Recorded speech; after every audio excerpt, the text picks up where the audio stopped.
tous mes brillants co-créateurs, c'est Adèle Kelaley, styliste, thérapeute médium. Aujourd'hui, on parle du stress du point de vue épigénétique. On ne peut pas en parler sans parler des gènes déjà. Vous savez que nous venons tous des 23 chromosomes de notre papa et des 23 chromosomes de notre maman, ce qui déjà fait notre venue ici sur Terre les 280 jours après. Et là, on vient, on hérite de beaucoup de choses, des biochons, en tout cas beaucoup de choses. Et là, déjà, on va parler des gènes.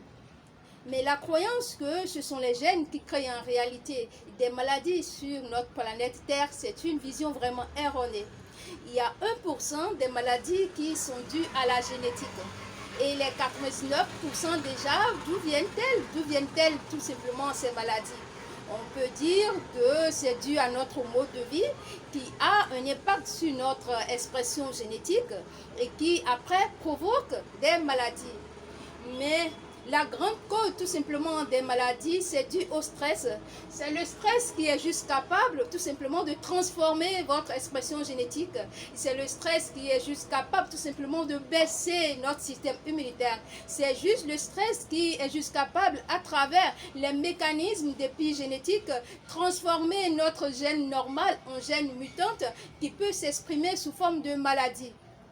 Et déjà, si on peut savoir que le stress est juste capable de transformer notre mode de vie en impact expressionnel de façon épigénétique, alors on peut se dire que la joie peut nous guérir. Et 15 minutes de joie par jour est capable de nous guérir. Il y a des personnes qui arrivent à se guérir bien sûr par l'alimentation. D'autres arrivent par la marche, les 10 000 pas de marche par jour, et d'autres par les soins thérapeutiques, et également d'autres par la pensée. Et déjà, si on peut savoir que toutes ces choses sont là pour nous faire guérir, et là, on peut savoir quoi faire.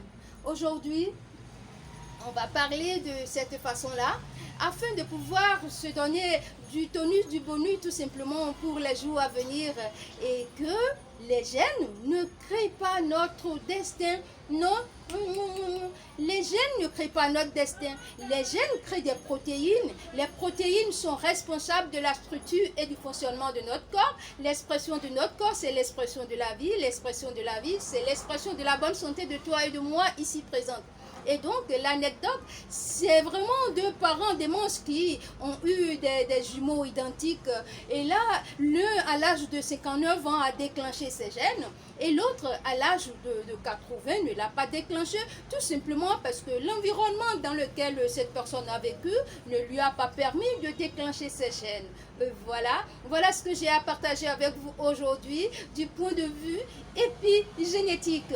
Merci beaucoup. Ciao, ciao, ciao.